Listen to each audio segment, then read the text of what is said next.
Hi guys, welcome to Chennai IAS Academy. So, இன்னைக்கு நம்ம என்ன வீடியோ பத்தி பார்க்க போறோம் அப்படி பாத்தீங்கன்னா நேத்து நீங்க எல்லாரும் வந்து TNPSC Group 2 and 2A prelims 2022 கான ஃப்ரீ டெஸ்ட் பேட்ச் நாங்க கண்டக்ட் பண்ணிட்டு இருக்கிறதுல பார்ட் 1 உடைய சீரிஸ் உடைய டெஸ்ட் நம்பர் 2 எழுதிருப்பீங்க. அதாவது current events, that means current affairs, நடப்பு நிகழ்வுகள் வந்து நாங்க கேட்டிருந்தோம். எந்த மந்த்னு பாத்தீங்கன்னா ஜூன் மந்த்னுடைய நடப்பு நிகழ்வுகள். அந்த ஜூன் மந்த்னுடைய நடப்பு நிகழ்வுகளுக்கான பதில்களை தெரிஞ்சுக்க ஆவலா இருந்திருப்பீங்க டெஸ்ட் எழுதி முடிச்சுட்டு. அதை தான் இன்னைக்கு நம்ம பார்க்க போறோம் வீடியோல. சோ அதனுடைய क्वेश्चन பேப்பருடைய மாடல் இது, பிளஸ் நாங்க இங்கே வந்து எக்ஸ்பிளனேஷன் பண்ணிட்டோம். ஓகேங்களா, எக்ஸ்பிளைன் பண்ணிட்டே வரோம். சோ ஃபர்ஸ்ட் क्वेश्चन வந்து பாத்தீங்கன்னா நிதி for COVID 2.0 has been set up by which ministry ன்னு கேட்டிருக்காங்க. ஃபர்ஸ்ட் இந்த நிதின்றது வந்து எதற்கு அண்டர்ல, எந்த மினிஸ்ட்ரிக்கு அண்டர்ல வருதுன்னு தெரிஞ்சுக்கோங்க. நம்ம department of science and technology, அதாவது அறிவியல் மற்றும் தொழில்நுட்ப அமைச்சகத்துக்கு கீழே வர்றது தான் அந்த நிதி. சோ ஃபர்ஸ்ட் நிதினா என்னன்னு தெரிஞ்சுக்கோங்க, அதோட விரிவாக்கம் என்னன்னு தெரிஞ்சுக்கோங்க. சோ நிதியினுடைய விரிவாக்கம் என்ன அப்படின்னு பாத்தீங்கன்னா national initiative for development and harnessing innovations அப்படின்னு சொல்லுவாங்க. அதாவது நேஷனல், நல்லா ஞாபகம் வச்சுக்கோங்க, national development initiative, sorry national initiative ஒழுங்கா வரல, ஓகே கொஞ்சம் இருங்க. National initiative for development, spelling ஒழுங்கா பார்த்து எழுதிக்கோங்க guys. National initiative for development and harnessing innovations. இன்னோவேஷன்னாலே புதுசா எதையோ கண்டுபிடிக்கிறது. ஓகேங்களா, இன்னோவேஷனாலே என்ன, புதுசா எதையோ கண்டுபிடிக்கிறது. சோ அந்த புதுசா எதையோ கண்டுபிடிக்கிறது வந்து பாத்தீங்கன்னா சயின்ஸ் அண்ட் டெக்னாலஜில தான். அதாவது டெக்னாலஜினா நாளைக்கு நம்ம வளர்ந்துட்டே வருவோம், அடுத்தடுத்த லெவல்ல போறதா. இப்போ 4G ல இருந்தோம், 5G பத்தி பேசிட்டு இருக்காங்க. சோ எங்கேயோ 2G ல இருந்த நம்ம இப்போ 4G க்கு வந்திருக்கோம், அடுத்து 5G க்கும் போயிட்டு இருக்கோம். நிறைய கண்ட்ரீஸ் வந்து 5G டெக்னாலஜி வந்து இம்ப்ளிமெண்டே ஆயிடுச்சு. அப்போ நிதினாலே இன்னோவேஷன் தான். அப்போ புதுசா எதையோ கண்டுபிடிக்கிறது, அது எந்த டிபார்ட்மெண்ட் கீழே தான் வரும், ministry of science and technology கீழே தான். சரி, இங்க என்ன சார் புதுசா கண்டுபிடிச்சிருக்காங்க அப்படின்னு பாத்தீங்கன்னா சில கோவிட் 2.0 அப்படின்னு சொல்லியிருக்காங்க. அதாவது வந்து COVID-19 நம்ம வந்து பார்த்திருக்கோம் ஜூன் மாசம் 9, இது ஜூன் மாசம் கரண்ட் அஃபேர். அப்ப அந்த ஜூன் மாசத்துல வந்து என்ன ஆயிருக்குன்னு பாத்தீங்கன்னா கோவிட், அந்த அதுக்கு மருத்துவ உபகரணங்கள்லாம் வந்து இந்தியாவில் அந்த அளவுக்கு ஃபேமஸா இல்ல, அந்த அளவுக்கு கிடைக்கல, அதோட நோய் அறிதல் போன்ற இதெல்லாம் வந்து இல்லைன்னு சொல்லிட்டு அதுக்கெல்லாம் வந்து என்ன பண்ணாங்க, சின்ன சின்ன இனிஷியேட்டிவ்ஸ் எடுத்திருக்காங்க. சின்ன சின்ன கம்பெனிஸ் வந்து அவங்களுடைய ஸ்டார்ட் அப்ஸ் ஆரம்பிக்கிறாங்கன்னா அது வந்து என்ன ஆகும்னு பாத்தீங்கன்னா அதெல்லாம் வந்து நாங்க இது பண்றோம், ஸ்பான்சர் பண்றோம் அப்படின்னு சொல்லிட்டு ministry of science and technology வந்து நிதி ஃபார் கோவிட் 2.0 ஒரு மினிஸ்ட்ரி, அந்த ஒரு ஸ்கீம் வந்து யார் ஆரம்பிச்சாங்கன்னு பாத்தீங்கன்னா ministry of science and technology தான். அப்போ இன்னோவேஷன் அப்படின்னாலே அது ministry of science and technology, அதை ஞாபகம் வச்சுக்கோங்க. Next, what is the theme of world metrology டேன்னு கேட்டிருக்காங்க. சோ வேர்ல்டு மெட்ராலஜி டே எப்பவுமே எப்பப்பெல்லாம் கண்டக்ட் பண்ணுவாங்கன்றதை தெரிஞ்சுக்கோங்க. மே 20ஆம் தேதி தான் கண்டக்ட் பண்ணுவாங்க.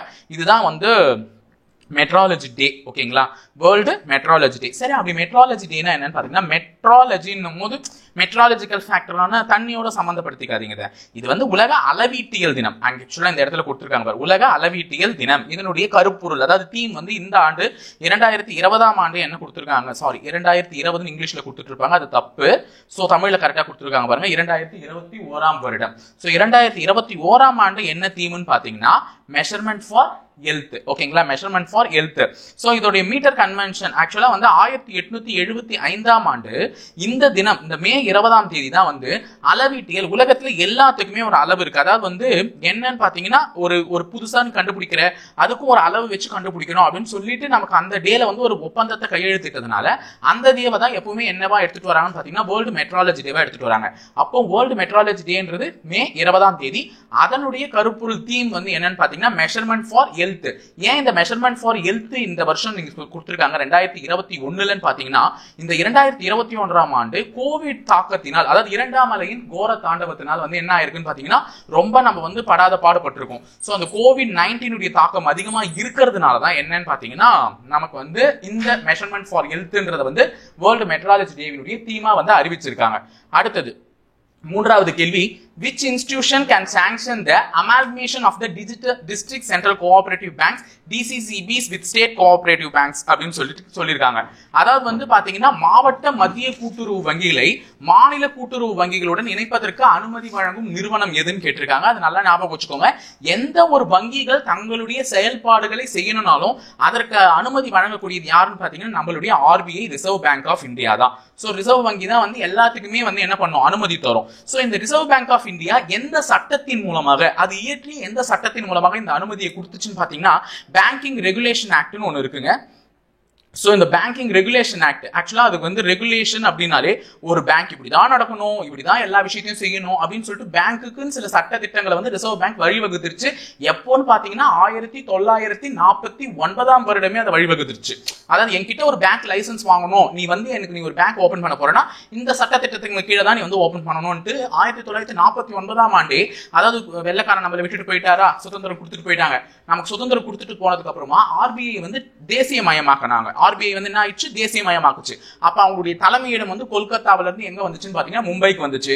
மும்பைக்கு வரக்கூடிய காலகட்டம், அதாவது ஆர்பிஐ நேஷனலைஸ் தேசியமயமாக்கப்பட்டது எப்போன்னு பாத்தீங்கன்னா 1949 வருடம் தான். இந்த 1949 வருடத்துல ஆர்பிஐ தேசியமயமாக்கப்பட்டு அப்ப வந்து அவர்கள் ஒரு சட்டத்தை ஏற்றினாங்க. அதான் பேங்கிங் ரெகுலேஷன் ஆக்ட்.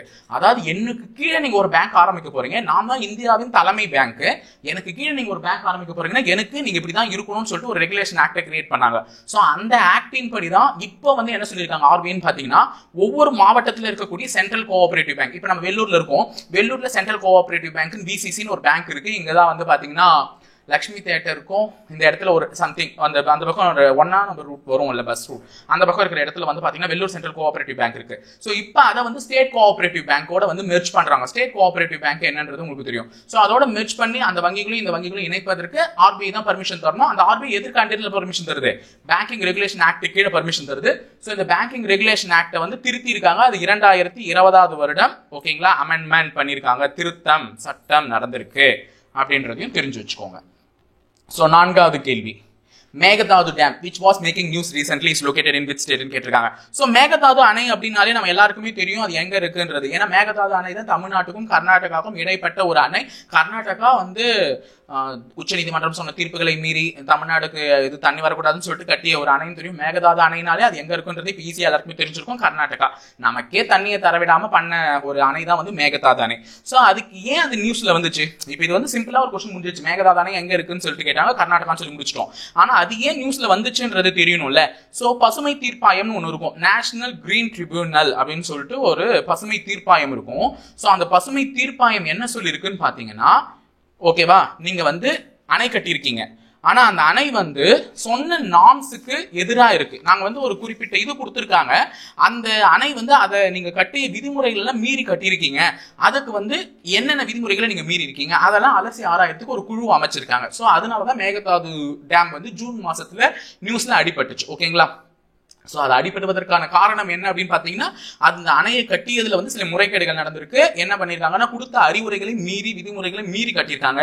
சோ அது ஏன் மீறி கட்டியிருக்காங்க, அந்த கர்நாடகா அது ஏன் கட்டுச்சு, அதுக்காக உச்சநீதிமன்றத்துல தமிழ்நாடு என்ன மனு தாக்கல் பண்ணுச்சு, சோ இதெல்லாம் அலசி ஆராயறதுக்காக நேஷனல் கிரீன் ட்ரிபியூனல் பசுமை தீர்ப்பாயம், தேசிய பசுமை தீர்ப்பாயம்னு ஒன்று இருக்கும். சோ அந்த நேஷனல் கிரீன் ட்ரிபியூனல் என்ன பண்ணிருக்காங்கன்னு பாத்தீங்கன்னா, ஒரு குழுவை அமைச்சு விசாரிக்க சொல்லியிருக்காங்க. சோ அதனாலதான் அது நியூஸ்ல வந்துச்சு. சோ மேகதாது அணை எங்க இருக்குன்னு பாத்தீங்கன்னா கர்நாடகா. அடுத்தது, one stop centres is a flagship schemes of which union ministry கேட்டிருக்காங்க. அதாவது ஒரு நிறுத்த மையங்கள் என்பவை கீழ்காணும் எந்த நடுவண் அமைச்சகத்தின் கீழ் வருகிறது அப்படின்னு பாத்தீங்கன்னா, பெண்கள் மற்றும் குழந்தைகள் மேம்பாட்டு அமைச்சகத்தின் கீழ் வருது. அதாவது ministry of woman and child development. So பெண்களையும் குழந்தைகளையும் வந்து மேம்படுத்தணும், அவர்களுடைய வாழ்க்கை தரத்தையும் அவர்கள் அடிபட்டு வேதனைப்படுகிற அந்த ஒரு வாழ்க்கை தரத்தை வந்து மேம்படுத்தணும்னு சொல்லிட்டு சில மினிஸ்ட்ரிஸ் எல்லாம் இருக்கு. அதுல வந்து வர்றதா ministry of woman and child development. அவங்க ஏன் இதை மேம்படுத்தி இந்த ஒன் ஸ்டாப் சென்டர்ஸ் ஆரம்பிச்சிருக்காங்கன்னு பாத்தீங்கன்னா, பொது இடத்திலையும் சரி அவர்கள் வேலை செய்யும் இடத்திலையும் சரி பெண்கள் நிறைய விதமான கஷ்டங்கள் அனுபவிக்கிறாங்க. அவர்கள் குடும்பமாகட்டும், அவர்கள் சேர்ந்த சமூகமாகட்டும், அதே நேரத்துல அவர்கள் வேலை செய்யும் இடமாகட்டும், எல்லா விதத்திலும் பெண்கள் வந்து சில வகையில வந்து என்ன பண்றாங்க பாத்தீங்கன்னா, பணியிடத்துல அவங்க வேலை செய்யற பணியிடத்துல சில வன்முறைகளால வந்து சில பெண்கள் பாதிக்கப்படுறாங்க. அந்த வன்முறைகளால பாதிக்கப்பட்ட பெண்களுக்கு ஆதரவா குரல் கொடுக்கணும் அப்படின்னு சொல்லிட்டு தான் வந்து மினிஸ்ட்ரி ஆஃப் ஹோம் டெவலப்மெண்ட் என்ன ஆரம்பிச்சிருக்குன்னு பாத்தீங்கன்னா, ஒன் ஸ்டாப் சென்டர்ஸ். அதாவது ஒன் ஸ்டாப், இங்கேயே உங்களுக்கான பிரச்சனைகள் என்ன பண்ணிடலாம், ஸ்டாப் பண்ணிடலாம், ஒரே இடத்துல உங்களுக்கான தீர்வை நாங்க வழங்கிடுறோம். அதனால உங்களுக்கு எதிராக எதனா வன்முறைகள் இருந்துச்சுன்னா நீங்க தாராளமா என்ன பண்ணலாம்னு பாத்தீங்கன்னா, எங்களுக்கு தொடர்பு கொண்டு அதை பற்றி நீங்க தெரிவிக்கலாம், நாங்க அதற்கான ஆக்ஷன்ஸை எடுப்போம். ஒன் ஸ்டாப்னா அங்கேயே உங்களுடைய பிரச்சனையை நாங்க ஸ்டாப் பண்ணிடுறோம். அப்ப பெண்களுக்கு எதிராக ஏற்படக்கூடிய ஒரு பிரச்சனையை ஒரே இடத்துல அவங்க ஸ்டாப் பண்ணி காமிக்கிறேன் அப்படின்னு சொல்றதுனாலதான் பெண்கள் மற்றும் குழந்தைகள் மேம்பாடு ஈஸியா ஞாபகம் வச்சுக்கிறதுக்காக ஒரு க்ளூ சொல்லிட்டு இருக்கேன். பெண்கள் மற்றும் குழந்தைகள் மேம்பாட்டு அமைச்சகத்தால உருவாக்கப்பட்டதுதான் இந்த ஒன் ஸ்டாப் சென்டர்ஸ். சரி, இது வந்து என்ன பண்றாங்கன்னு பாத்தீங்கன்னா, மேலும் இந்திய வம்சாவளியினர் வெளிநாடுகள்லயும் வேலை பார்க்கறாங்க. அவங்களுக்கும் இந்த மாதிரி பிரச்சனைகள் வரக்கூடாதுன்றதுனால இது மேலும் 10 நாடுகள், வெளிநாடுகள், அதாவது வந்து ஃபாரின் கண்ட்ரீஸ்ல 10 வெளிநாடுகள்ல என்ன பண்ணலாம்னு பாத்தீங்கன்னா, இந்த ஒன் ஸ்டாப் சென்டர்ஸ் வந்து இந்த டிபார்ட்மெண்ட் வந்து எக்ஸ்டர்னல் அஃபேர்ஸ் மினிஸ்ட்ரி, வெளியுறவுத்துறை அமைச்சகத்தோட சேர்ந்து என்ன பண்ண போறாங்க, வெளிநாடுகள்லயும் இது இம்ப்ளிமெண்ட் பண்ண போறாங்களா. இது வந்து ஒரு எக்ஸ்ட்ரா தகவல். ஓகேங்களா. அடுத்தது 6th question. The Vesak, the day of the full moon in the month of May, is the scared day of which religion? மே மாதத்தில் வரும் பௌர்ணமி வைசாகம் எந்த மதத்தின் புனித நாளாக கருதப்படுகிறது? ஆக்சுவலா மே மாசத்துல வரக்கூடிய பௌர்ணமி என்னன்னு சொல்லுவாங்கன்னு பாத்தீங்கன்னா புத்த பூர்ணிமான்னு சொல்லுவாங்க. அது ஞாபகம் வச்சுக்கோங்க, புத்த பூர்ணிமா. அதாவது வந்து புத்தர் வந்து இதே நாள்ல, அதாவது பிஃபோர் கிறிஸ்துவர்களுக்கு முன்னாடி 623 பிசி இந்த புத்த பூர்ணிமா, அதாவது மே மாசத்துல வரக்கூடிய முழு நிலவு பௌர்ணமி நாள்ல தான் பிறந்ததாகவும் அதே நாள்ல தான் அவர் இறந்ததாகவும் வந்து புத்த சமயத்தை சேர்ந்தவர்களால நம்பப்படுகிறது. அப்போ அது எந்த மதத்தினுடைய ஒரு புனித நாளா கருதப்படுகிறதுன்னு பாத்தீங்கன்னா புத்திசம், பௌத்த மதத்தின் புனித நாளாக கருதப்படுகிறது. அப்போ வேசாக், the full moon of the day in the month of May, மே மாதத்தில் வரக்கூடிய முழு நிலவு பௌர்ணமி நாளை நம்ம என்ன சொல்றாங்கன்னு பாத்தீங்கன்னா புத்த பூர்ணிமா. சோ அது புத்த மதத்தை சேர்ந்தது. அடுத்தது, what is eDNA analysis which is used in pest control அப்படின்னு சொல்றாங்க. நோய் பூச்சி கட்டுப்பாட்டில் பயன்படுத்தப்படும் eDNA பகுப்பாய்வு என்றால் என்ன? சோ ஈனாலே இந்த இடத்துல எக்ஸ்பான்ஷன் தெரிஞ்சுக்கோங்க. டிஎன்ஏன்றது எல்லாத்துலயுமே காமனா இருக்கு. சோ eDNA அப்படின்னு சொல்றாங்க, நோய் பூச்சி கட்டுப்பாடு. சோ நோய் பூச்சின்றது நம்ம சரௌண்டிங்ஸ், நம்ம என்வாயன்மெண்ட்ல தான் அது அதிகமா இருக்கு. சோ அதை வந்து கட்டுப்பாட்டுக்கு எடுத்துட்டு வரணும். நம்ம சாப்பிடுற உணவுகள் ஆகட்டும், ஏதாவது ஆகட்டும், அங்க வந்து பூச்சிகள் வந்து கண்டிப்பா வைக்கதான் செய்யும். சோ நம்ம சுத்தி இருக்கக்கூடிய என்வாயன்மெண்ட்ல தான் அதிகமான அந்த நோய் இருக்கு, பூச்சிங்க நோயை தருகிற பூச்சிகள் இருக்கு. சோ அதை கண்ட்ரோல் பண்ணணும் அப்படின்னு சொல்லிட்டு சொல்றாங்க. சோ அப்ப அந்த ஈக்கான எக்ஸ்பான்ஷன் என்னன்னு பாத்தீங்கன்னா என்வாயன்மெண்டல் டிஎன்ஏ. அப்ப நம்ம சுத்தி இருக்கக்கூடிய என்வாயன்மெண்ட் அப்படின்னு சொல்லிட்டு புரிஞ்சுக்கோங்க. ஓகேங்களா. அடுத்தது 8th question. Van Gujars, a nomadic tribe, is usually inhabit in which region of India ன்னு கேக்குறாங்க. அதாவது நாடோடி பழங்குடியினமான வான் குஜார் பொதுவாக இந்தியாவில் எந்த பகுதியில் வசிக்கின்றனர் அப்படின்னு பாத்தீங்கன்னா, வான் அப்படின்னும் போது வானத்தை தொடுகிற அளவுக்கு நமக்கு இருக்கிறது என்னன்னு பாத்தீங்கன்னா இமயமலை. அப்ப வான் குஜார் அப்படின்றவங்க வந்து எந்த பகுதியில் வசிக்கிறாங்க, இமயமலை பகுதியில வசிக்கிறாங்க. சோ இதெல்லாம் ஒரு க்ளூ உங்களுக்கு நடக்கக்கூடாது அப்படின்றதுக்காக. ஓகேவா. வான் குஜார்னா வானத்தை தொடுகிற அளவுக்கு குஜாலா வாழறாங்களாம். யாருக்கு? இமயமலையில இருக்கவங்க தான். சோ இமயமலை பகுதிகளில் தான் அந்த மாதிரியான பழங்குடியினர்கள் வசிக்கிறார்கள். சோ எதற்காக இவங்க இந்த இடத்துக்கு வந்தாங்க, இந்த இடத்துல இவங்க பேர் அடிபடுவதற்கான காரணம் என்ன, கரண்ட் அஃபேர்ஸ்ல ஏன் இவங்களை வந்து யூஸ் பண்ணாங்க அப்படின்னு பாத்தீங்கன்னா, சில இடத்துல வந்து அந்த பழங்குடியினர்களை வந்து அந்த மாநில அரசு வந்து அந்த மாநில அரசு என்ன பண்ணிருக்குன்னா, அந்த பழங்குடியினர்கள் வந்து ஒரு மனிதாபிமானம் சொல்லுவாங்கல்ல, அது இல்லாத நிலையில வந்து அந்த ஏதோ ஒரு இடத்துல வந்து ஒரு பூங்காக்குள்ள நுழைஞ்சிருக்காங்க, ஒரு நேஷனல் பார்க்குள்ள. சோ அந்த பார்க்குள்ள நுழையும் போது அந்த மாநில அரசுகள் அதை வந்து தடை பண்ணிருக்காங்க, நீங்க போகக்கூடாது அப்படின்ட்டுலாம். சோ இந்த மாதிரி ஒரு மனிதாபிமானி மற்ற செயலில் ஈடுபட்டிருக்கீங்களே, அவங்களும் ஒரு மக்கள் தானே அப்படின்னு சொல்லிட்டு அந்த உத்தரகாண்ட் பகுதியில் இருக்கக்கூடிய உயர் நீதிமன்றம் இதற்கு வந்து கடுமையான எதிர்ப்பு தெரிவிச்சு அவர்கள் பழங்குடியினர்கள் அவர்களும் இது இருக்கணும் அப்படின்னு சொல்லியிருக்காங்க. சோ அதுதான் அன்னைக்கு கரண்ட் அஃபேர்ஸ்ல வந்த ஒரு நிகழ்ச்சி. அதனால வான் குஜார் இடம் பெற்றார்கள். அடுத்தது 9th one. Which molecule is a genetic material of SARS-CoV-2 virus ன்னு சொல்லிட்டு கேக்குறாங்க. சோ SARS-CoV-2 வைரஸ் வந்து எப்பவுமே வைரஸ் அப்படின்னாலே வந்து மரபணு பொருளான மூலக்கூறு எதுன்னு கேட்டிருக்காங்க. சோ வைரஸ் SARS அப்படின்னு சொல்லிட்டுனாலே அது ஒரு வைரஸ் எப்பவுமே ஒன்னு எய்தர் டிஎன்ஏவால ஆயிருக்கும் இல்லைன்னா ஆர்என்ஏவால ஆயிருக்கும். சோ இதுல COVID-2 வைரஸ் சொல்றாங்கல்ல, இது வந்து எந்த மூலக்கூறு மரபணுவால ஆயிருக்குன்னு கேட்டிருக்காங்க. அது எல்லாருக்குமே தெரிஞ்சதுதான், வேற எதுவுமே இல்ல, ஆர்என்ஏ. ஓகேங்களா. சோ ஆர்என்ஏவால ஆயிருக்கு. அடுத்தது 10th question. Who authored the book The Very Hungry Caterpillar? The Very Hungry Caterpillar என்ற நூலை எழுதியவர் யாருன்னு கேட்டிருக்காங்க. Herrick girly. ஓகேங்களா. யாரு? Herrick girly. அடுத்தது 11th question. When is the World Neglected Tropical Diseases Day to be observed அப்படின்னு கேட்டிருக்காங்க. சோ வேர்ல்டு டிராபிக்கல் டிசீசஸ் அப்படின்னு சொல்லிட்டு பாத்தீங்கன்னா உலக புறக்கணிக்கப்பட்ட வெப்பமண்டல நோய்கள் நாள் கடைபிடிக்கப்படும் தேதி என்னன்னு கேட்டிருக்காங்க அப்படின்னு பாத்தீங்கன்னா ஜனவரி 30 தான் சொல்றாங்க. சோ ஜனவரி 30 வந்து ஏன் அவர்கள் அப்படி அறிவிச்சிருக்காங்க, உலக புறக்கணிக்கப்பட்ட வெப்பமண்டல நோய்கள், இது எப்ப வந்து சொன்னாங்கன்னு பாத்தீங்கன்னா வேர்ல்டு ஹெல்த் அசம்பிளின்றது நல்ல ஞாபகம் வச்சுங்க. வேர்ல்டு ஹெல்த் அசம்பிளி, அதாவது உலக அளவுல நமக்கு வந்து என்ன சொல்லுவாங்கன்னா உடல் நலத்தை காட்டக்கூடிய ஒரு அமைப்பு வேர்ல்டு ஹெல்த் அசம்பிளி. இது வந்து இப்ப வந்து போன வருஷம் ஜூன் மாசம் வந்து 74வது மீட்டிங்க ஏற்பாடு பண்ணாங்க. வேர்ல்டு ஹெல்த் அசம்பிளியுடைய 74வது மீட்டிங். அதுல வந்து என்ன பண்ணாங்கன்னு பாத்தீங்கன்னா, இந்த ஜனவரி 30 வந்து உலக புறக்கணிக்கப்பட்ட வெப்பமண்டல நோய்களாக நாங்க கடைபிடிக்கிறோம். இதை வந்து யார் முன் வச்சது, எந்த உலக நாடுகள் வந்து இதை வந்து முன் வச்சுச்சு அதை வந்து உறுப்பு நாடுகள் இது பண்ணாங்க, ஏத்துக்கினாங்க அப்படின்னு பாத்தீங்கன்னா, UAE, யுனைடெட் அரப் எமிரேட்ஸ் எல்லாருக்குமே தெரியும். UAE, United Arab Emirates.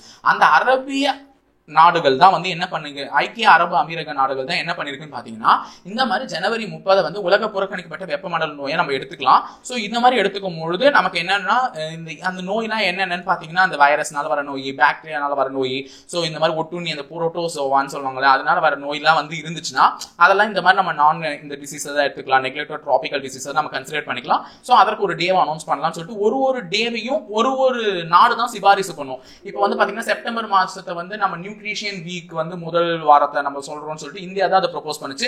So அதை அங்கீகரிச்சாங்க. அந்த மாதிரி வந்து ஒரு சில விஷயங்கள் வந்து ஒரு நாடு முன்வைக்கும். அந்த மாதிரி UAEன்ற யுனைடெட் அரப் எமிரேட்ஸ்ன்ற நாடு தான் வந்து என்ன பண்ணுச்சுன்னு பாத்தீங்கன்னா, இந்த நெக்லெக்டட் ட்ராபிக்கல் டிசீசஸ் டே வந்து முன் வச்சு ஜனவரி 30 இது பண்றதா. சோ அதை மற்ற நாடுகள் ஏற்றுக்கொள்ளப்பட்டது வேர்ல்டு ஹெல்த் அசம்பிளினால. இனிமே ஜனவரி 30 வந்து வேர்ல்டு நெக்லெக்டட் ட்ராபிக்கல் டிசீசஸ் டே. அது மட்டும் இல்லாம இப்போ உங்களுக்கு எக்ஸாம் வரும்போது ஜனவரி மாசத்தை கடந்து தான் நீங்க போறீங்க. அப்ப இது உங்க கேள்வியில வருவதற்கான வாய்ப்புகள் அதிக அளவில் இருக்கு, படிச்சு வச்சுக்கோங்க. ஓகேங்களா. 12th question, which country holds the BRICS 2021 membership chairmanship அப்படின்னு கேட்டிருக்காங்க. சோ தலைமை பொறுப்பை கொண்டுள்ள நாடு இது. பிரிக்ஸ் கூட்டமைப்பின் 2021ஆம் ஆண்டுக்கான தலைமை பொறுப்பை கொண்டுள்ள நாடு வந்து நம்ம இந்தியா தான். ஓகேவா. எப்பவுமே நல்லா தெரிஞ்சு வச்சுக்கோங்க, இந்த பிரிக்ஸ்ன்றது வந்து ஒரு 5 நாடுகள் கொண்ட ஒரு அமைப்பு. பிரீனா பிரேசில், ஆர்னா ரஷ்யா, ஐனா இந்தியா, சீனா சைனா அண்ட் எஸ்னா சவுத் ஆப்பிரிக்கா. சோ இந்த மாதிரி 5 நாடுகள் கொண்ட ஒரு சேர்ஷிப். அது ஒரு வருஷம் ஒவ்வொருத்தர் தலைமை பொறுப்பை வகிப்பார்கள். சோ இந்த வருடம் 2021ஆம் வருடம் யார் அந்த தலைமை பொறுப்பை ஏற்று நடத்தியது அப்படின்னு பாத்தீங்கன்னா இந்தியா. சோ அடுத்தது சைனா திருப்பியும் வரும். ஆட்டோமேட்டிக்கா அவங்களுக்கு தான் அந்த வாய்ப்பு போகும். ஸோ இந்த மாதிரி ஒவ்வொருத்தருக்கும் ஒரு இது இருக்கும். ஓகேங்களா. நமக்கு வந்து வாய்ப்பு வந்துட்டே தான் இருக்கும். ஸோ 2021ஆம் ஆண்டு வந்து இந்தியா எத்தனையாவது தடவை இந்த பொறுப்பை ஏற்றுட்டு இருக்குன்னு பாத்தீங்கன்னா 3வது தடவை.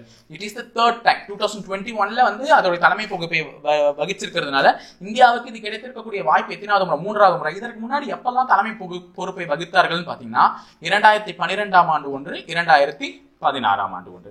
சோ இந்த 2 வருடங்களும் வந்து தலைமை பொறுப்பை இந்தியா வகிச்சிருக்கு. இப்போ 2021.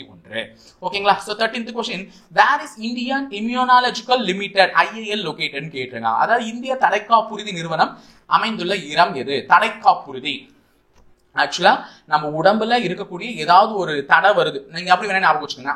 ஞாபகம் வச்சுக்கிறதுக்காக க்ளூஸ் சொல்லிட்டு இருக்கோம். ஓகேவா. அது ஞாபகம் வச்சுக்கோங்க ஃபர்ஸ்ட். தடைக்காப்புறுதி அதாவது வந்து எதனா எதிர்க்க ஒரு தடை வருதுன்னா அதை நீங்க எதை பொறுத்து டக்குன்னு கண்டுபிடிப்பீங்க? ஹையை வச்சுதான் கண்டுபிடிப்பீங்க. ஆமா தானே. இப்ப கண்ணால பார்த்தாதான் எதிரில் செவுரு இருக்கு, இது ஒரு தடை. கண்ணால பார்த்தாதான் எதிரில் வந்து ஏதோ மரம் இருக்கு, இது ஒரு தடை அப்படின்னு நம்ம தெரியுது. சோ ஹைதராபாத். ஓகேவா. ஹை அப்படின்னு ஞாபகம் வச்சுக்கோங்க. சோ இந்தியன் இம்யூனாலஜிக்கல் லிமிடெட் எங்க இருக்கு? இந்தியா தடைக்காப்புறுதி நிறுவனம் அமைந்துள்ள இடம் எங்கன்னு பாத்தீங்கன்னா ஹைதராபாத். ஓகேவா. அடுத்தது 11th, the death anniversary of which former Indian prime minister is observed as anti-terrorism day. எந்த இந்திய முன்னாள் பிரதம அமைச்சரின் நினைவு நாள் பயங்கரவாத எதிர்ப்பு நாள் என அனுசரிக்கப்படுகிறது அப்படின்னு பாத்தீங்கன்னா எல்லாருக்குமே தெரியும், ராஜீவ் காந்தி அவர்களின் பிறந்த நாள் தான். சோ ராஜீவ் காந்தி அவர்களின் இறந்த நாள் தான். சோ அவருடைய இறந்த நாள் எப்பன்றது எல்லாருக்குமே தெரியும், மே மாதம் வரக்கூடிய 21ஆம் தேதி.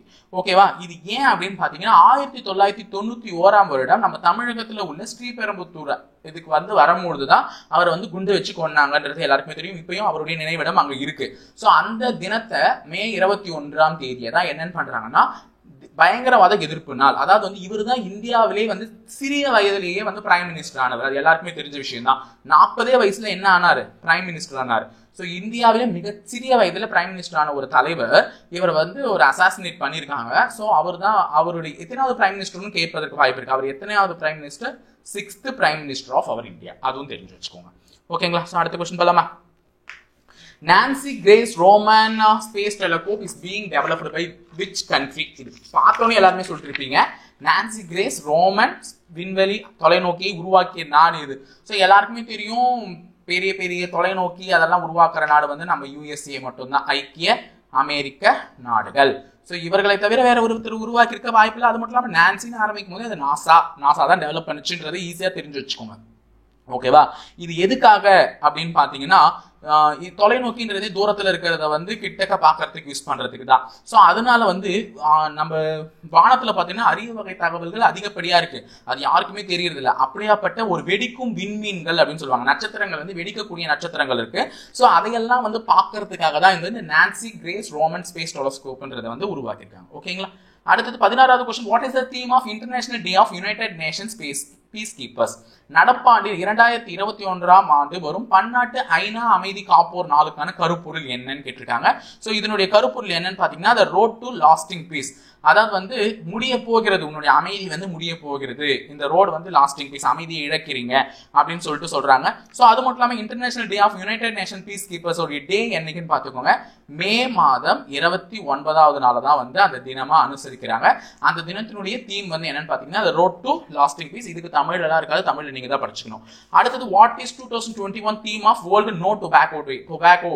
நடப்பாண்டில் 2021 வரும் உலக புகையிலை ஒழிப்பு நாளுக்கான கருப்பொருள் என்னன்னு கேட்கிறாங்க. சோ புகையிலை ஒழிப்பு நாள் வந்து எல்லாருக்குமே தெரியும், மே மாதம் வரக்கூடிய 31ஆம் தேதியை தான் வந்து புகையிலை ஒழிப்பு தினமாக கொண்டாடுறோம்.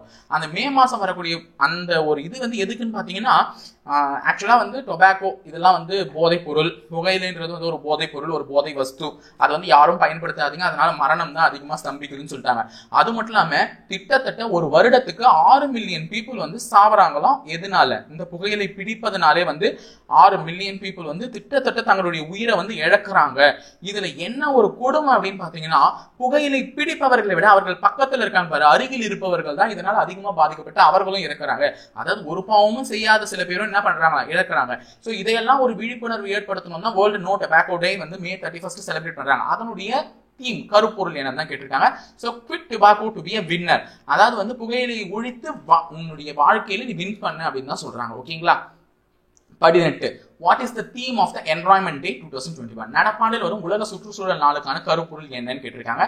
சோ சுற்றுச்சூழல் தினம் எப்பவுமே என்ன வரும் தெரியும், ஜூன் மாதம் 5ஆம் தேதி தான் வந்து சுற்றுச்சூழல் தினம். சோ இந்த சுற்றுச்சூழல் தினம் ஜூன் 5ன்றது எல்லாருக்குமே தெரியும். ஒவ்வொரு வருடமும் ஒவ்வொரு நாடு வந்து இந்த சுற்றுச்சூழல் தினத்தை வந்து பொறுப்பேற்று தலைமையேற்று நடக்கும். இந்த 2021ஆம் வருடம், இது ஞாபகம் வச்சுக்கோங்க, இந்த 2021ஆம் வருடம் எந்த நாடு வந்து சுற்றுச்சூழல் தினத்திற்கான தலைமை பொறுப்பை ஏற்று நடத்தியது? இதுதான் உங்களுக்கான கேள்வி. இதை எனக்கு கமெண்ட் பாக்ஸ்ல கமெண்ட் பண்ணுங்க, ஏன்னா இந்த கேள்வியை நீங்க வந்திருக்கீங்களான்றதை நானும் செக் பண்ணணும். சோ இது யார் வந்து பொறுப்பெடுத்து நடத்துறது? Chairmanship of world environment day 2021 June 2021 யார் எடுத்து நடத்துன்றதை வந்து நீங்க கீழே கமெண்ட் பாக்ஸ்ல கமெண்ட் பண்ணுங்க. அது நமக்கு தெரிஞ்ச ஒரு நாடு, நல்ல நாடு, உங்களுக்கு பிடிக்காத நாடு அப்படி வேணா கிளூ கொடுத்துட்டு போறேன். ஓகேங்களா? சோ எக்கோசிஸ்டம் ரீஸ்டோரேஷன் இதுதான் வந்து இந்த வருட சுற்றுச்சூழல் நாளுக்கான கருப்பொருளா அமைஞ்சிருக்கு. அதாவது theme of June 5 environment day 2020 theme என்னன்னு பாத்தீங்கன்னா எக்கோசிஸ்டம் ரீஸ்டோரேஷன். அடுத்தது 19th question, Aspergillosis which was making news recently is a diseases. அதாவது சமீபத்திய செய்திகளில் இடம்பெற்ற Aspergillosis என்பது ஒரு டேஷ் வகை நோய் அப்படின்னு பாத்தீங்கன்னா, இது வந்து ஒரு பூஞ்சை வகை நோய். அது மட்டும் இல்லாம நல்லா ஞாபகம் வச்சுக்கோங்க, ஜூன் மாசம் போது நம்ம ஆல்ரெடி எந்த ஒரு வியாதியில ரொம்ப பாதிக்கப்பட்டிருந்தோம், கோவிட். அந்த கோவிட் கூடவே ஒரு கருப்பு பூஞ்சை நோயின்னு ஒண்ணு நம்மள பாதிப்படைச்சிச்சு. கரெக்டா? கருப்பு பூஞ்சை நோய், அதை எல்லாரும் நினைச்சு கொஞ்சம் கொஞ்சமா பயந்துட்டு இருந்தீங்க. அப்போ ஆஸ்பிரிகிலோசிஸ் அப்படின்ட்டு ஒரு நோய் வந்துச்சுன்னா புரியாத மாதிரி வருது அப்படின்னு சொல்லிட்டு ஈஸியா என்னன்னு சொல்லிடுங்க, அது ஒரு ஃபங்கையால் ஏற்படக்கூடிய ஒரு டிசீஸ் அப்படின்னு சொல்லிட்டு போயிட்டே இருங்க. அடுத்தது 20வது question, which state launched the chief minister's சிசு சேவா ஸ்கீம்?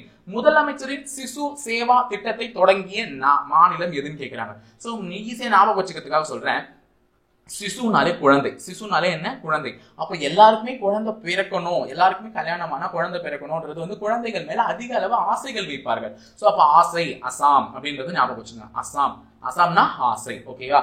சோ அப்ப முதலமைச்சரின் சிசு சேவா திட்டத்தை தொடங்கிய ஒரு மாநிலம் எதுன்னு பாத்தீங்கன்னா என்னன்னு சொல்லிட்டு பாத்தீங்கன்னா அசாம். சோ அசாம் தான் அது தொடங்கி இருக்கு. இதுல வந்து உங்களுக்கு நான் சொல்ல வர்றது என்னன்றதை மட்டும் புரிஞ்சுக்கோங்க. இதுல யாருன்னா COVID-19னால தன் பெற்றோரை இழந்து நிறைய குழந்தைகள் இறந்து, அதாவது பெற்றோரை இழந்தாங்க, அதிகப்படியான குழந்தைகள் அவர்களுடைய பெற்றோரை இழந்தாங்க. வளர்றதுக்கு எந்த விதமான சமூக அமைப்பு அவர்களுக்கு உதவல, நிறைய விஷயத்துல கஷ்டப்படுறாங்க குழந்தைங்க. அப்ப அசாம் மாநிலம் அதை நினைச்சு பார்த்துதான் என்ன சொன்னாங்க, அசாம் கவர்மெண்ட், நான் சிசு சேவா திட்டம்னு ஒரு தொடங்குறேன். அதனால COVID-19னால பாதிக்கப்பட்டு யாராவது பெற்றோர்கள் இழந்த குழந்தைகளா இருந்தா அவர்களுக்கு எவ்வளவு ரூபாய் தரும், 3500 ரூபாய் ஒரு ஃபேமிலி சப்போர்ட் இருந்துச்சுன்னா, அதாவது கூட வேற உங்க சித்தப்பா பாத்துக்கிறாரு, உங்க அத்தை பாத்துக்கிறாங்க, உங்க அண்ணன் தங்கச்சிங்க இருக்காங்க அவங்க பாத்துக்கிறாங்க அப்படின்னா உங்களுக்கு நான் மாசம் மாசம் என்ன பண்றேன் 3500 ரூபாய் தரேன். இல்லையா உங்களுடைய முழு கல்வி செலவையும் உங்களுக்கான தேவையான செலவையும் அனைத்தையும் யார் ஏத்துக்கிறது? கவர்மெண்டே ஏத்துக்குதுன்னு சொல்லிட்டு அஸ்ஸாம் சீஃப் மினிஸ்டர் வந்து அப்பவே அனௌன்ஸ் பண்ணாரு ஜூன் மாசத்துல. ஓகேங்களா? சோ அடுத்தது 21st question.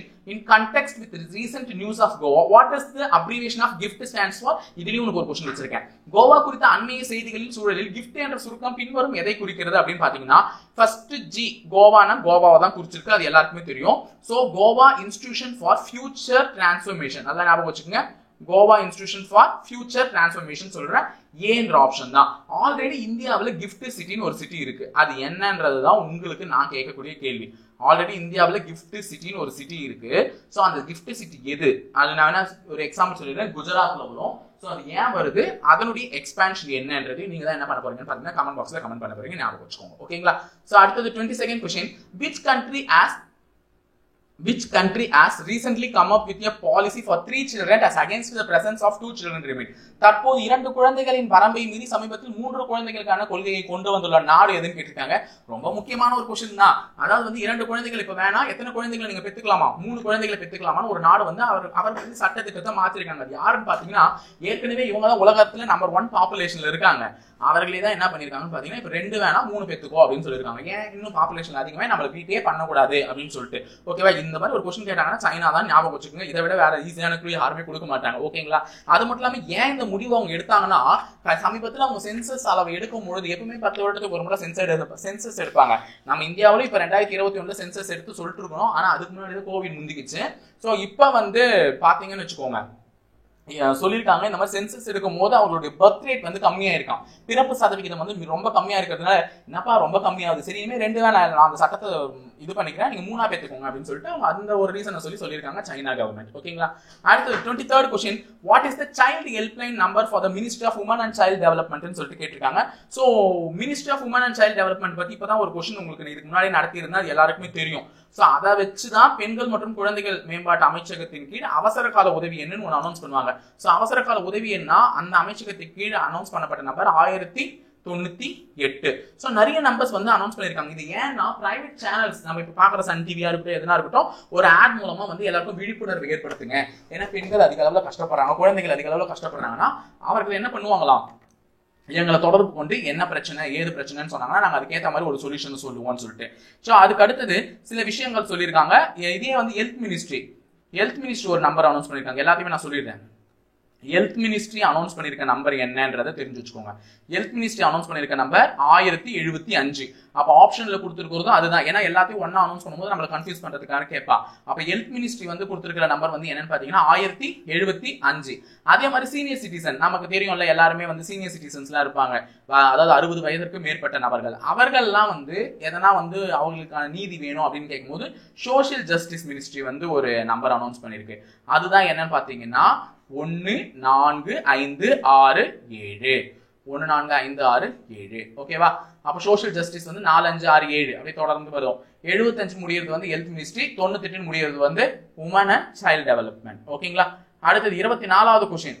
NASA's Curiosity rover captured images of the cloud over the Gale crater situated in which astronomical body? அப்ப நாசாவின் Curiosity ஆய்வூர்தி எந்த வான்பொருளில் அமைந்துள்ள கேல் பள்ளத்தின் மீது இருந்த மேகங்களை படம் பிடித்து உள்ளது அப்படின்னு பாத்தீங்கன்னா, நாசா அனுப்புதுனாலே எல்லாருக்குமே தெரியும், ஒண்ணு நாம கிட்ட இருந்து ரொம்ப விசித்திரமா இருக்கிறதுல சிலதான் அனுப்பும். ஒன்னு சூரியன் சன், இன்னொன்னு வந்து பாத்தீங்கன்னா மாஸ். சோ இப்பதான் ரீசெண்டா சன்னுக்கு அனுப்பிச்சிருக்கு, அது முன்னே அனுப்பிச்சு இப்பதான் போய் சேர்ந்துச்சு. சோ அடுத்தது மாஸ். எப்பவுமே அவங்க நம்ம சும்மா இருக்க மாட்டாங்க, நாசா பக்கத்து கிரகத்தை தான் நோண்டிட்டே இருப்பாங்க. அப்ப அது எதுக்கு அனுப்பிச்சிருக்குன்னு பாத்தீங்கன்னா செவ்வாய் கிரகத்துக்கு தான் அனுப்பிச்சிருக்கு. அடுத்தது what is the Canadarm 2 which was make news recently அப்படின்னு சொல்லிட்டு கேட்டிருக்காங்க. சமீபத்திய செய்திகளில் இடம்பெற்ற Canadarm 2 என்றால் என்ன அப்படின்னு கேட்கும்பொழுது அது வந்து ஒரு robotic arm of international space station. அதாவது வந்து சி ஆப்ஷன், பன்னாட்டு விண்வெளி நிலையத்தின் எந்திரிக்கை. அதாவது வந்து இன்டர்நேஷனல் ஸ்பேஸ் ஸ்டேஷன் எல்லாருக்குமே தெரியும், வானத்துல இருக்கக்கூடிய ஒரு ஸ்பேஸ் ஸ்டேஷன். அதாவது வந்து நீங்க டிக் டிக் டிக் படம் பார்த்துருந்தீங்க தெரியும், மேல ஒரு ஸ்பேஸ் ஸ்டேஷன் இருக்குன்னு சொல்லிட்டு. அது வந்து என்ன அப்படின்னு பாத்தீங்கன்னா அதோட கையின் செயல்பாடுகள் வந்து எந்த இடத்துல பாதிக்கப்பட்டுச்சுன்னா, வானத்துல வந்து இப்ப நம்ம அனுப்புற பொருள்லாம் அங்கேயே தங்கிடும். அதாவது ரிட்டர்ன் வந்து பூமிக்கு வராது, வெடிச்சு செதறனாலும் அங்கேயே தான் இருக்கும் அதோட டெமிஸ். அது போய் ஏதோ உரசி அதோட ரொபாட்டிக் ஆர்ம் வந்து என்ன ஆச்சுன்னு பாத்தீங்கன்னா சேதம் அடைஞ்சிருச்சான். சோ அதை பத்தினதுதான் அந்த நியூஸ், கனடம் 2ன்ற நியூஸ் வந்து அதை பத்தினதுதான். சோ ஆனா அதுக்கு அடுத்து நாசா விஞ்ஞானிகள் வந்து சொல்லிட்டாங்க அதெல்லாம் ஒண்ணும் இல்ல, அதெல்லாம் நல்லா தான் இருக்கு, ஒன்னும் பாதிப்பு அடையல அந்த அளவுக்குன்னு சொல்லிட்டு சரி இருந்துட்டு போறோம்னு சொல்லிட்டு விட்டுட்டாங்க. ஓகேங்களா. அடுத்தது 26th question. Which country's environmental agency hosted the International Nitrogen Initiative 2021? பன்னாட்டு நைட்ரஜன் முன்முயற்சி 2021 நாடாக நடத்திய நாடு என்னன்னு சொல்லிட்டு கேட்டிருக்காங்க. சோ அது என்ன நாடுகள் அப்படின்னு பாத்தீங்கன்னா ஜெர்மனின்ற நாடு தான் வந்து என்ன நடத்திருக்காங்க, இன்டர்நேஷனல் நைட்ரஜன் இனிஷியேட்டிவ் நடத்திருக்காங்க. ஓகேங்களா. சோ அதனால ஞாபகம் வச்சுக்கோங்க. சோ பன்னாட்டு நைட்ரஜன் முன்முயற்சியை வந்து எடுத்துக்கொண்ட ஒரு நகரம் ஒரு நாடு எதுன்னு பாத்தீங்கன்னா ஜெர்மனி. அது எல்லாருக்கும் சொல்லிட்டேன். So 27th question. The COVID-19 vaccine Sinovac which was being granted approval by WHO is developed by which country கேக்குறாங்க. அதாவது WHO-வால் ஒப்புதல் வழங்கப்பட்ட சினோவாக் என்ற COVID-19 தடுப்பூசியை உருவாக்கிய நாடு எதுன்னு பாத்தீங்கன்னா சைனா. எல்லாரும் நல்லா எப்படி இது ஈஸியா ஞாபகம் வச்சுக்கலாம்னா சின்னுனாலே பாவம். ஓகேவா, சின்னுனாலே பாவம். சோ கொரோனான்ற ஒரு பாவப்பட்ட ஒரு வைரஸை உருவாக்கி நாடு நல்லா அனுப்பிட்டு அதுக்கான வேக்சினேஷன் வேக்சினேஷனை உருவாக்கி கொடுத்த நாடு தான் எதுவா, சைனா. அப்ப சினோவேக் அப்படின்னாலே சின்னுனா பாவம், பாவப்பட்ட ஒரு வயசை உருவாக்கி எங்களோட பாவமா உட்கார வச்சுட்டு இப்ப நான் வேக்சின் தரேன் என்ன பண்ணிட்டாங்க, சைனா கொடுத்துட்டாங்க. அப்ப சினோவேக்னாலே அது சைனா, ஈஸியா ஞாபகம் வச்சுக்கலாம்ல. அடுத்தது 28th.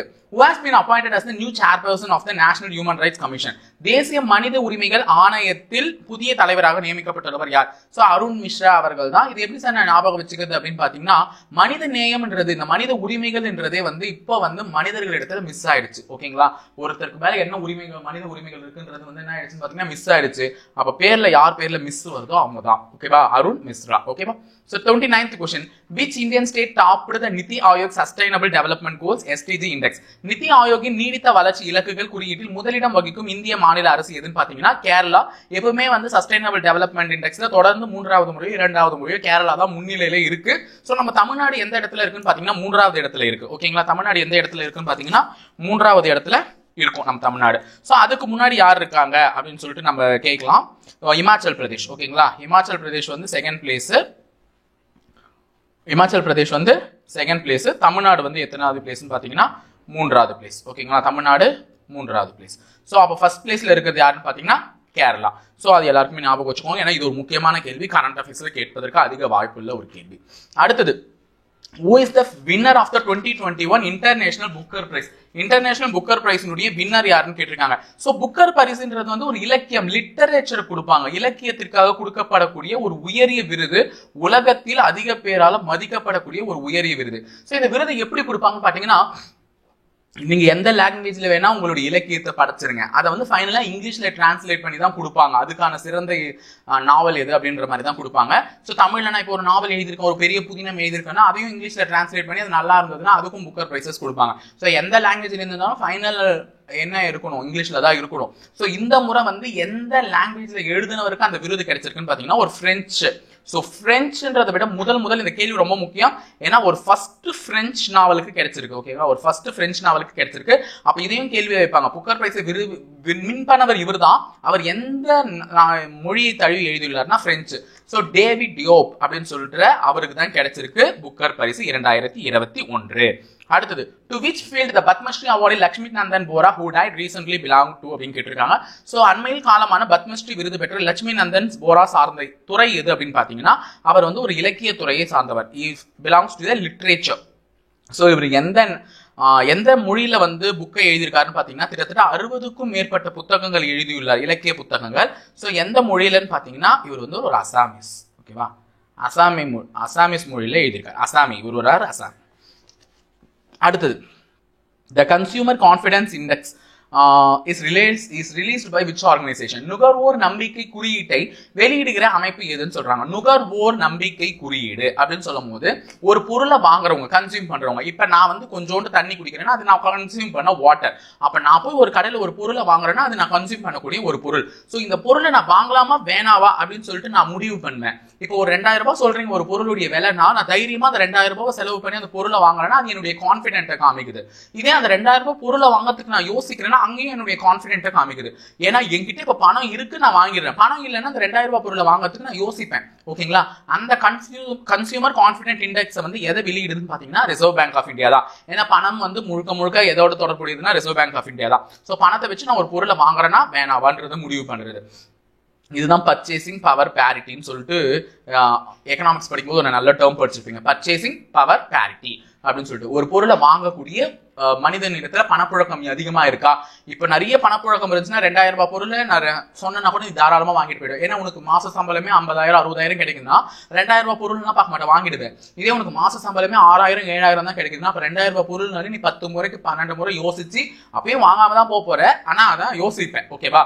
சோ அப்போ அதுதான் பர்ச்சேசிங் பவர் பேரிட்டி, அதுதான் கன்சியூமர் கான்பிடென்ட் இண்டெக்ஸ். இதை வந்து எந்த ஒரு ஆர்கனைசேஷன் ரிலீஸ் பண்ணதுன்னா ரிசர்வ் பேங்க் ஆஃப் இந்தியா தான். இது எப்படி இருந்திருக்கு ஜூன் மாசத்துல அப்படின்ட்டு ரிசர்வ் பேங்க் ஆஃப் இந்தியா சொல்லியிருக்கேன்னா கண்டிப்பா ரொம்ப கம்மியா இருக்குதுங்க அப்படின்னு சொல்லியிருக்காங்க. ஏன் அப்படின்னு பாத்தீங்கன்னா இந்த COVID-19 தொற்று வந்தாலும் வந்துச்சு. சோ மக்களிடத்துல வந்து ஒரு பொருளை வாங்குறதுக்கு அச்சம் மேலோங்கி இருக்குது. அதாவது வந்து ஒரு விலை சொல்றாங்கன்னா அந்த விலையை கொடுத்து பொருட்கள் வாங்க மக்கள் என்ன பண்றாங்க? தயங்குறாங்க. அவங்களுடைய கான்பிடென்ட்டை வந்து நம்பிக்கையை வந்து இழந்திருக்காங்க. ஓகேவா? சாதாரணமா ஒரு பொருளை வாங்குறதுக்கு மக்கள் முன் வரல அப்படின்னு சொல்லிட்டு சொல்றாங்க. காரணம் COVID-19 அப்படின்னு அவங்க வந்து ஒரு தீர்ப்பு அளிச்சிருக்காங்க. அடுத்தது, which is the Indian Navy oldest hydrographic survey vessel that has been decommissioned recently அப்படின்னு சொல்றாங்க. பாத்தீங்கன்னா அதாவது அந்த அண்மையில் பணியிலிருந்து நீக்கப்பட்ட இந்திய கடற்படையின் மிக பழமையான நீரிவியல் ஆய்வு கப்பல் எதுன்னு பாத்தீங்கன்னா ஐஎன்எஸ்னாலே என்ன? Indian navy ship. அதோட சண்டையாக் அப்படின்னு சொல்லக்கூடியதுதான். சோ இது இந்த கப்பல் வந்து கிட்டத்தட்ட 40 வருஷத்துக்கு மேலேயும் பயன்பாட்டுல இருந்திருக்கு. இதை வந்து எப்ப வந்து டீகமிஷன் பண்ணாங்கன்னு பாத்தீங்கன்னா ஜூலை 4 2021 பண்ண போறதா சொல்லியிருக்காங்க. ஓகேங்களா? நம்ம பண்ணிட்டாங்க. இப்போ அந்த கரண்ட் அஃபேர்க்காக சொல்றேன். ஜூலை 4 2021 டீகமிஷன் பண்ணிட்டாங்க.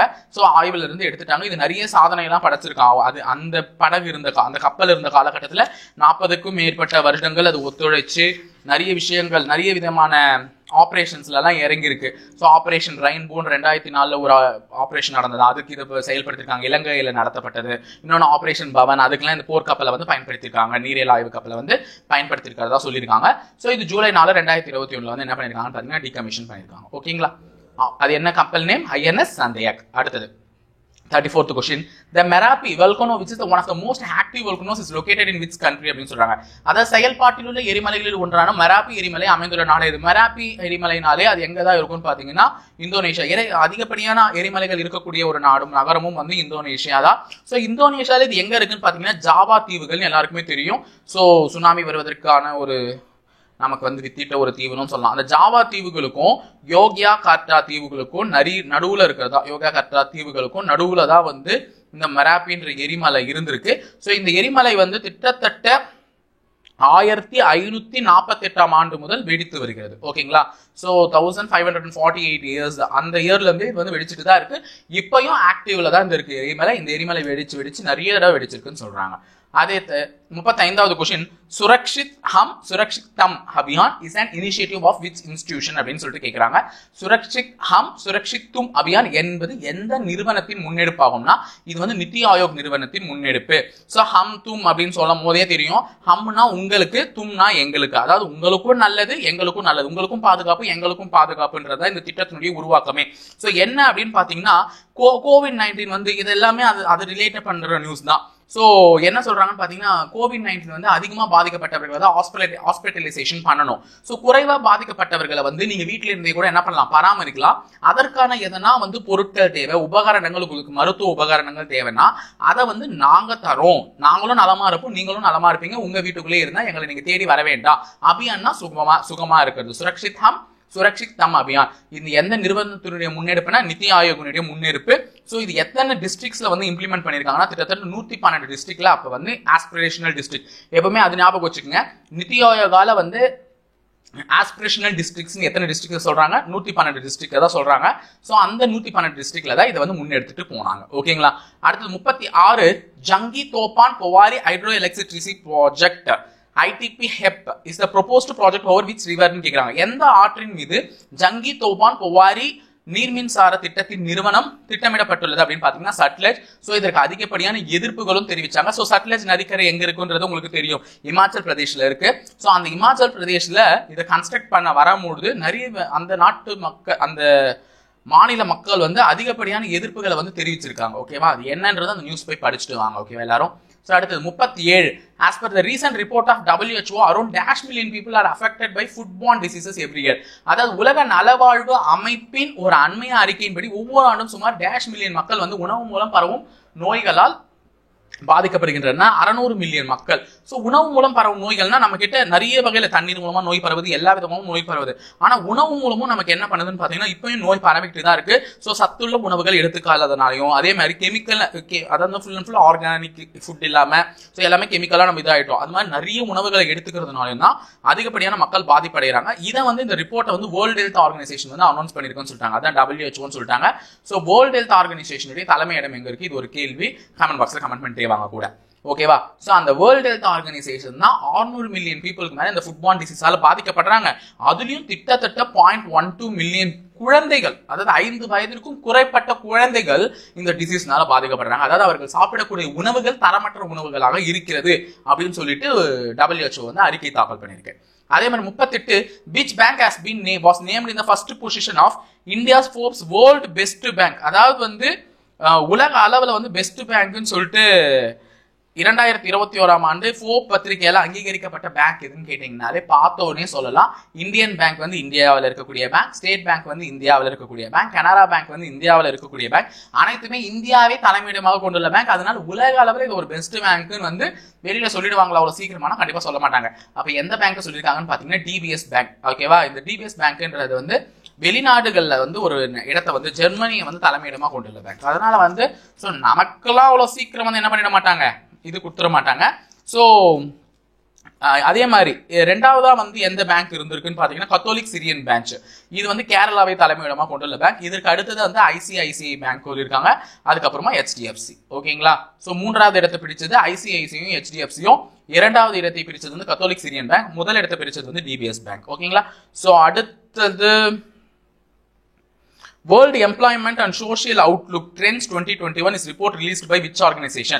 அதாவது உலக வேலைவாய்ப்பு மற்றும் சமூக பார்வை அப்படின்னு சொல்லிட்டு சொல்லக்கூடிய போக்குகள் அப்படின்னு சொல்லிட்டு சொல்லிட்டாங்க. வேலை வாய்ப்பு அப்படின்னும் போது இந்த பாயிண்ட் எம்ப்ளாய்மெண்ட் அது பண்ணும் போதே அந்த ஒரு அறிக்கையை வந்து யார் தாக்கல் பண்ணிருப்பாங்கன்னு பாத்தீங்கன்னா ILO தான். ILOனாலே இன்டர்நேஷனல் லேபர் ஆர்கனைசேஷன். இதனுடைய தலைமையிடம் வந்து சுவிட்சர்லாந்துல இருக்கு. அது எல்லாருக்கும் தெரிஞ்சு வச்சுக்கோங்க. ILOவினுடைய தலைமையிடம் சுவிட்சர்லாந்துல இருக்கு. ஸோ ILO அவங்க தான் வந்து வேலை வாய்ப்புன்னும் போதே உனக்கு தெரிஞ்சிருக்கணும் எம்ப்ளாய்மெண்ட் தான் இன்டர்நேஷனல் லேபர் ஆர்கனைசேஷன் தான் அதை தாக்கல் பண்ணிருப்பாங்கன்னு சொல்லிட்டு. 40வது கேள்வி, what is the IUCN red list category of the North Atlantic right whale which was making news recently? அதாவது சமீபத்திய செய்திகளில் இடம்பெற்ற வட அட்லாண்டிக் வகை திமிங்கலம் IUCN செம்பட்டியலில் எவ்வகையின் கீழ் வைக்கப்பட்டுள்ளது அப்படின்னு பாத்தீங்கன்னா இது வந்து ஒரு கிரிட்டிக்கலி என்டேஞ்சர்டு ஸ்பீஷியஸா சொல்லியிருக்காங்க. அதாவது மிகவும் அருகிவிட்ட இனம். அதாவது வந்து ரொம்ப குறைஞ்சிருச்சு, அவங்க வந்து ஒரு ரெட் லிஸ்ட்ல போடுறாங்க அப்படின்னாலே அந்த உயிரினம் வந்து குறைஞ்சிருச்சு. இதற்கு மேலேயும் அதை நீங்க பாதுகாப்பா வளர்க்கலன்னா அப்படிப்பட்ட ஒரு உயிரினமே வாழ்ந்ததற்கான ஒரு அர்த்தமே என்ன இல்லாம போயிடும், கண்டிப்பா இல்லாம போயிடும். இப்ப எப்படி புலிகளை வந்து அவ்வளவு பாதுகாக்க சொல்லி தேசிய வன உயிர் உலக புலிகள் பாதுகாப்பு திட்டம் அப்படின்லாம் சொல்லிட்டு இந்திரா காந்தி அம்மையாரால் எடுத்து வரப்பட்டது ஒரு திட்டம். அதே மாதிரி அதிகப்படியான திட்டங்களை எடுத்துட்டு வந்து இந்த இனம் வந்து அழிஞ்சிடுச்சுன்னா இதற்கப்புறம் இதற்கு பின்னாடி வரக்கூடிய சந்ததியினால அந்த இதை என்ன பண்ண முடியாது, பார்க்கவே முடியாது அப்படின்னு சொல்லியிருக்காங்க. அப்படியாப்பட்ட ஒரு வகை திமிங்கலம் தான் வட அட்லாண்டிக் வகை திமிங்கலம் தான் இப்ப மிகவும் அருகிவிட்ட ஒரு இனம், கிரிட்டிக்கலி என்டேஞ்சர்டு ஸ்பீஷியஸா அனௌன்ஸ் பண்ணிருக்காங்க. இன் கேஸ் இது வந்து அழிஞ்சிடுச்சுன்னா இதுக்கப்புறம் என்ன பண்ண முடியாது, இதை ஃபியூச்சர் ஜெனரேஷனால பார்க்க முடியாது. அடுத்தது 41 என்னன்னு பாத்தீங்கன்னா the union cabinet has approved to allocate 5 MHz spectrum to which organization? அதாவது பின்வரும் எவ் அமைப்புக்கு 5 MHz அலைக்கற்றையை ஒதுக்கீடு செய்வது என நடுவண் அமைச்சரவை ஒப்புதல் அளித்துள்ளதுன்னு பாத்தீங்கன்னா இந்தியன் ரயில்வேஸ்க்கு தான். அப்ப 5 MHz அந்த ஸ்பெக்ட்ரம் வந்து யாருக்காக ஒதுக்கி இருக்காங்க, இந்தியன் ரயில்வேஸ்க்காக வந்து யூனியன் மினிஸ்ட்ரி வந்து ஒதுக்கி இருக்கு. அடுத்தது 42 who was the president of the 14th session of the conference of parties? conference of the parties நாலே COP ன்னு சொல்வாங்க. சோ அதுக்கு வந்து யார் to the United Nations Convention to combat desertification? பாலைமயமாக்கலுக்கு எதிரான 14வது ஐநா உயர்மட்ட கூட்டத்துக்கு தலைமை தாங்கியவர் யாருன்னு பாத்தீங்கன்னா வேற யாரும் அல்ல, நமது நாட்டின் திரு பிரதமர் நரேந்திர மோடிஜி அவர்கள் தான். ஓகேவா, அது வந்து எல்லாருக்கும் தெரிஞ்சு வச்சுக்கோங்க. கான்ஃபரன்ஸ் ஆஃப் பார்ட்டிஸ்க்கு போனாரு, அது நடந்துச்சு அப்படின்னு சொன்னாங்க. அடுத்த 43rd question, what is the theme of the world day against the child labour? Child லேபருடைய டே என்னன்னு பாத்தீங்கன்னா ஜூன் மாதம் தான் வரும், 12ஆம் தேதி. ஓகேவா, குழந்தை தொழிலாளர்களுக்கான எதிர்ப்பு தினமா வந்து என்னன்னு சொல்லுவாங்கன்னு பாத்தீங்கன்னா ஜூன் மாதம் வரும் 12ஆம் தேதி வந்து குழந்தை தொழிலாளர் எதிர்ப்பு தினமா சொல்லுவாங்க. அதனுடைய தீம் என்ன கேட்கறாங்க, பெரும்பாலும் தீம் கேட்கறாங்கன்னா அது நல்லா ஞாபகம் வச்சுங்க. Act now end child labour, இப்போதையே நீங்கள் செயல்பட்டு குழந்தை தொழிலாளிகளை ஒழித்து கட்டுங்கள், அதாவது குழந்தை தொழிலாளர் ஒழித்து கட்டுங்கள் அப்படின்னு சொல்றாங்க. சோ இப்பயே நீங்க செயல்பட்டாதான் அது முடியும்னு சொல்லியிருக்காங்க. சோ அதுதான் முக்கியம். சோ ஜூன் 12 அது ஞாபகம் வச்சுக்கோங்க. அடுத்தது what is the theme of world oceans day? Oceans day எல்லாருக்குமே தெரிஞ்ச ஒரு விஷயம் தான். சோ ஓஷன் டே எப்பன்னு பாத்தீங்கன்னா எப்பவுமே வருடம் ஜூன் 8ஆம் தேதி கொண்டாடுவாங்க வேர்ல்டு ஓஷன் டே. அந்த ஜூன் 8ஆம் தேதி கொண்டாடுற இந்த வேர்ல்டு ஓஷன் டே தீமா தான் கேட்டிருக்காங்க. அது என்னன்னு பாத்தீங்கன்னா the ocean life and livelihoods. ஓகேங்களா, the ocean life and livelihoods, உலக பெருங்கடல் நாளுக்கான கருப்பொருள். அந்த என்ன பாத்தீங்கன்னா ஓஷன் லைஃப் அண்ட் லைவ்லிஹுட்ஸ். அடுத்தது 45. The International Astronomical Unit IAU has approved 8 names for futures of the moon in which language? பன்னாட்டு வானியல் சங்கமானது நிலவில் உள்ள அம்சங்களுக்கு 8 பெயர்களை அங்கீகரித்துள்ளது. அம்மொழிகள் சார்ந்த மொழி, அப்பெயர்கள் எந்த மொழியில சார்ந்து இருக்குன்னா சைனா தான், சைனீஸ் மொழியில தான் வச்சிருக்காங்களா. எதுக்கு? இன்டர்நேஷனல் அஸ்ட்ரானமிக்கல் யூனிட் ஏன்னா இதுக்கு ஹிஸ்டரி இருக்கு, ப்ரீ ஹிஸ்டரின்னு ஒண்ணு. ஸோ 2010 தொடங்கியே சைனா தான் என்ன பண்ணிருக்கு, வானத்துல கண்டுபிடிக்கக்கூடிய ஒரு புதிய விஷயங்களுக்கும் அவர்கள் மொழியில பெயர் வைக்க ஆரம்பிச்சிருக்கு. நிலவுல கண்டுபிடிக்கிறது, வானவர்ல நிலவுல கண்டுபிடிக்கக்கூடிய நிலக்கூறுகள், நிலவுல எதனா ஒரு புதிய வகையான நிலக்கூறுகளை கண்டுபிடிச்சா கூட 2010 இருந்து சைனா தான் என்ன பண்ணிருக்கு, அதுக்கான பேரை வச்சிருக்கு. ஸோ இன்டர்நேஷனல் அஸ்ட்ரானமிக்கல் யூனியனும் அதை ஏதோ தொடர்ந்து சைனால தான் பேர் வச்சிருக்கு, இப்ப கண்டுபிடிச்ச 10க்கும். அடுத்தது 46.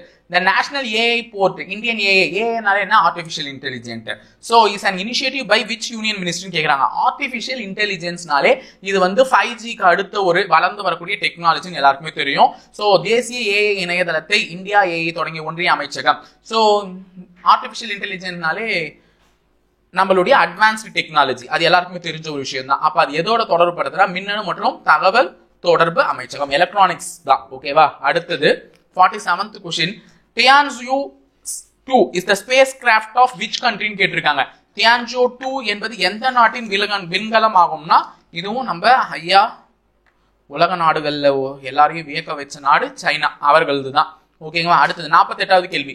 Which company has introduced the world first nano urea? நானோ யூரியாவை அறிமுகப்படுத்திய, உலகின் முதல் நானோ யூரியாவை அறிமுகப்படுத்தியுள்ள நிறுவனம். சோ நானோ யூரியாவை ஆல்ரெடி நாங்களே சொல்லியிருக்கோம், இஃப்கோன்னு தான் சொல்லுவாங்க. சோ அந்த இஃப்கோவினுடைய ஃபுல் ஃபார்ம் தெரிஞ்சு வச்சுக்கோங்க. Indian farmers fertilisation cooperative limited, Indian farmer fertilisation cooperative limited. So CO cooperative, அந்த ஃபர்ஸ்ட் வர ஐக்கு இந்தியன், எஃப்க்கு ஃபார்மர் செய்யக்கூடிய உரம். So fertilisation. ஓகேவா. சோ அப்ப நானோ யூரியான்றது ஒரு ஃபெர்டிலைசர் தான், யூரியான்றது ஒரு ஃபெர்டிலைசர் தான். சோ அதை அறிமுகப்படுத்துறது இஃப்கோ. ஓகேவா. 49வது கேள்வி. Pandit Deendayal energy university, it was in news recently in which state அப்படின்னு சொல்லிட்டு இருக்காங்க. பண்டிட் தீனதயாள் அப்படின்னு சொல்லிட்டு சொல்லும் பொழுதே பாத்தீங்கன்னா தீனதயாளை பத்தி நிறைய விஷயங்கள் பேசப்பட்ட ஒரு கவர்மெண்ட் குஜராத் தான். ஸோ ஆன்சர் குஜராத் தான். ஸோ அவரை பத்தின எந்த விதமான நியூஸ் வந்தாலும் அது எல்லாமே எங்க போய் முடிவில் இடம்பெறும் பாத்தீங்கன்னா குஜராத்ல தான் இடம்பெறும். ஸோ அப்போதைய குஜராத்தின் முதலமைச்சராக இருந்த விஜய் ரூபானி இதை செஞ்சிருக்காங்க. ஓகேவா. அடுத்தது 50. The United Nations Economics and Social Council ECOSOC has how many members? ஐநா பொருளாதார மற்றும் சமூக அவை எத்தனை உறுப்பினர்களை கொண்டுள்ளது அப்படின்னு கேட்டாங்கன்னா 54 உறுப்பினர்களை கொண்டுள்ளது. ஸோ இதுல ஒவ்வொரு முறையும் ஒவ்வொரு மெம்பர் கண்ட்ரி 3 வருஷத்துக்கு ஒரு முறை எலெக்ட் பண்ணி இது பண்ணுவாங்க. ஸோ இதனுடைய உறுப்பு நாடுகள் எத்தனைன்னு பாத்தீங்கன்னா 54 உறுப்பு நாடுகள். ஓகேங்களா. ஸோ கைஸ் இப்போதைக்கு பாத்தீங்கன்னா உங்களுக்கு 50 கொஸ்டின்ஸ் முடிஞ்சிருச்சு. இது ஜூன் மந்த்துக்கான கரண்ட் அஃபேர்ஸ். இதற்கு அப்புறமும் உங்களுக்கு கரண்ட் அஃபேர் வீடியோஸ்லாம் வந்துட்டே தான் இருக்கும். ஸோ ரெகுலரா ஃபாலோ பண்ணிட்டே இருங்க. எங்களுடைய அடுத்தடுத்த டெஸ்ட்டுகளை ஃபாலோ பண்ணி TNPSC Group 2 and 2A exams ஒரு சக்சஸ்ஃபுல் எக்ஸாமா நீங்க அட்டென்ட் பண்ணணுன்றதுக்கு சென்னை IAS அகாடமி சார்பில் எல்லாருக்குமே very all the best. Thank you.